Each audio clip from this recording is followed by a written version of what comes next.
This ancient observation, often attributed to Plato, is the foundation of all strategic communication. Yet it is a lesson that most of us completely ignore. Think of a moment you felt attacked. In a meeting, when a colleague questions your data. In an argument, when a loved one makes an accusation. On social media, when a stranger challenges your character. What is your first, raw, human instinct? It is to speak, to defend, to explain, to clarify.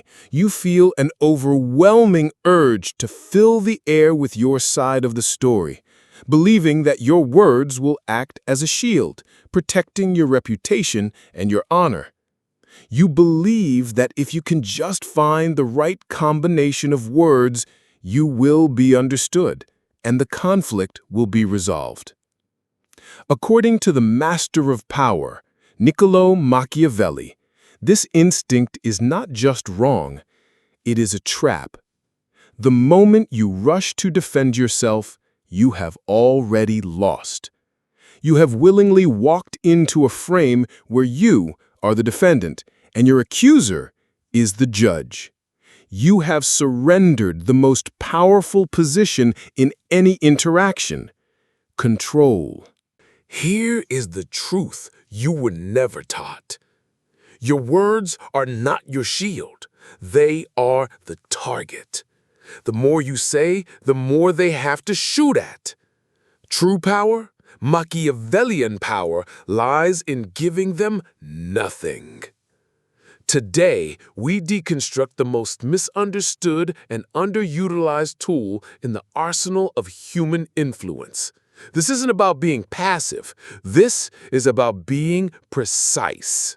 This is the art of strategic silence. Part 1. The psychology of the frame. To understand the power of silence, you must first understand the concept of the frame. In any social interaction, there is an invisible frame, a context, a set of rules, a power dynamic. When someone accuses you, they have created a frame. The frame is, I am the accuser, with the authority to question you. You are the accused, and you must now prove your innocence to me. It's a trial, and they have just appointed themselves the judge, jury, and executioner.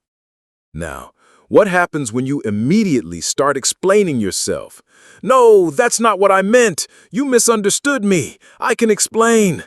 You have accepted their frame. Without a fight, you have agreed to be the defendant. You have legitimized their authority to put you on trial.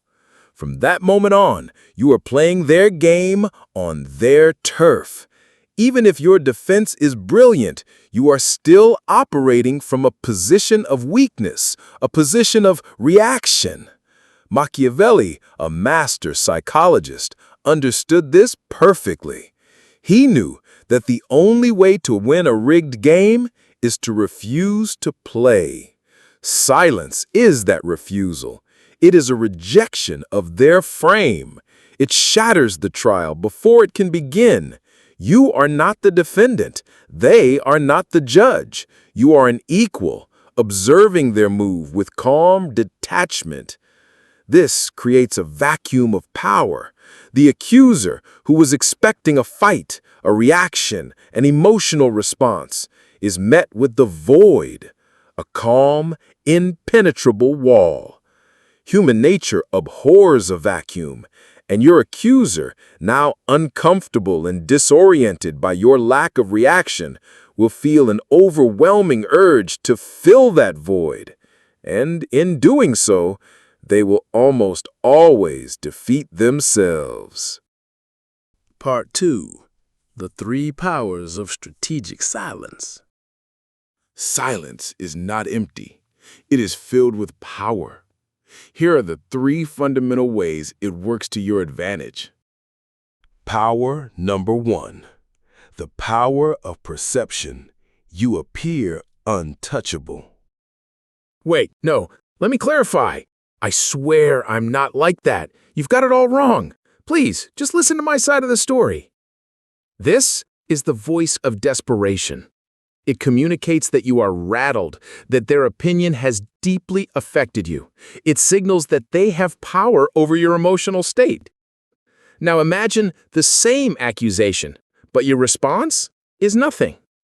A calm, steady gaze, a relaxed posture, a patient silence. What happens to the perception of power? It flips instantly. The people watching are no longer focused on the accusation, they are mesmerized by your lack of reaction. They start asking themselves different questions. Why isn't he upset? Does he know something we don't? Is he so confident that this accusation is beneath him? Your silence makes the accuser look emotional, petty, and desperate for a reaction. Your calm presence makes you look controlled, powerful, and untouchable. You haven't said a single word in your own defense, yet you've won the entire battle of perception. The room isn't judging you anymore. It's judging your accuser's outburst. Power number 2, the power of projection. They defeat themselves. But that's not true. Here are 5 reasons why you're wrong. First, second, you're not even listening to me. The amateur tries to counterpunch every argument. They get drawn into a long, draining battle of words, wasting energy and revealing their entire strategy. The master strategist uses silence as a mirror. When your accuser throws an attack and is met with silence, they are left alone with the echo of their own words. They were expecting a battle. Instead, they find themselves shadowboxing. This creates intense psychological discomfort. To break the tension, they will start to talk more. They might repeat the accusation, but it will sound weaker, more desperate the second time. They might get louder and more emotional, making themselves look unstable. Best of all, they might start to justify their own accusation. Well, the reason I said that is because, and right there, they have lost. They are now revealing their own motives, their own insecurities, their own hidden agenda. They are so busy filling the void you created that they hand you all the intelligence you need without you having to ask a single question. You let their own monologue become the weapon that exposes them. Power number 3, the power of intellect. You gather information. I can't believe you said that. That's so unfair. I'm so angry right now. The emotional person is so busy feeling and talking, they stop thinking and observing. Strategic silence is the opposite. It is not a passive state. It is an active state of intense intelligence gathering. While you are silent, you are doing 3 things. First, you are controlling your own emotions. You are giving the rational part of your brain time to catch up with the initial emotional sting. Second, you are listening. You are truly hearing their words, the tone they use, the assumptions they make. Third, you are observing. You are watching their body language. Are they confident? Are they nervous? Are they looking for support from others in the room? While they are revealing everything about their position, you are revealing nothing about yours. You are the calm strategist in the center of the storm, collecting data. When and if you choose to finally speak, your words will be precise, targeted, and devastatingly effective, because they will be based on the intelligence your opponent freely gave you. Part 3, the practical application. This is not just theory. This is a practical weapon you can use in your daily life. Scenario 1, the business meeting. A colleague subtly undermines your project, saying, "I'm just concerned this strategy hasn't been fully thought through." The room looks at you. The instinct is to list all the ways it has been thought through.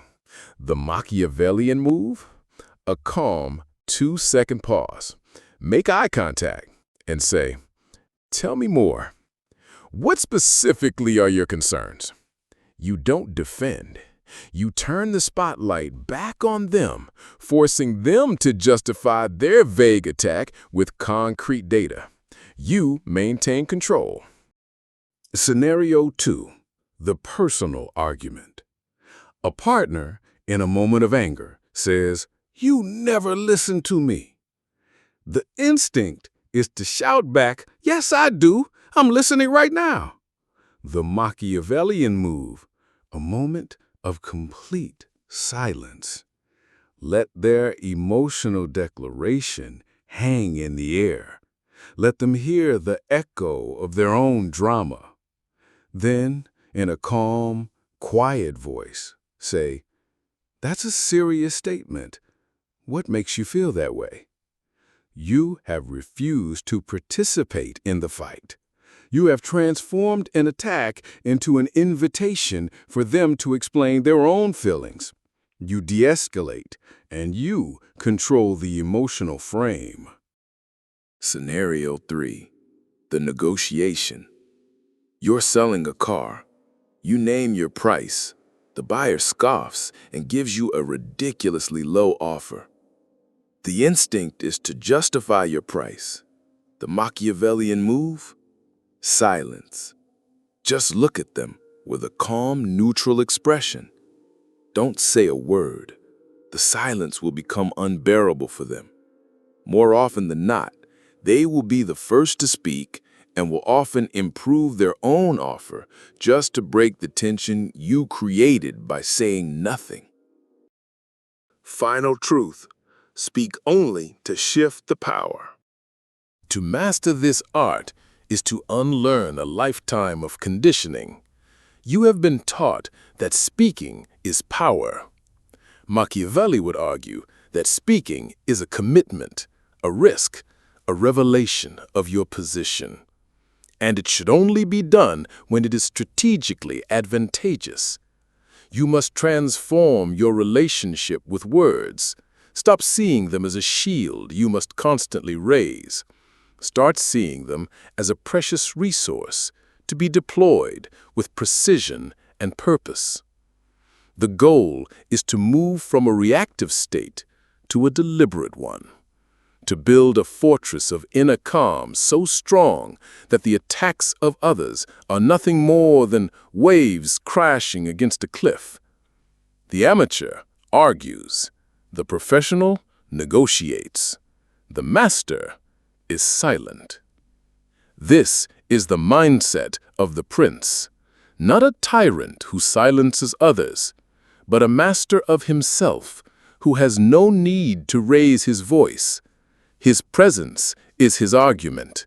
His calm is his victory. Your homework for this week is a simple yet profound challenge. In one conversation, just one, where you feel the instinctive urge to immediately defend or explain yourself, I want you to force yourself to take a 3-second pause. Breathe, make eye contact, and say nothing. Just for 3 seconds. Watch what happens to the dynamic of the room. Watch what the other person does. Watch what happens inside your own mind. That 3-second pause is the birthplace of your new power.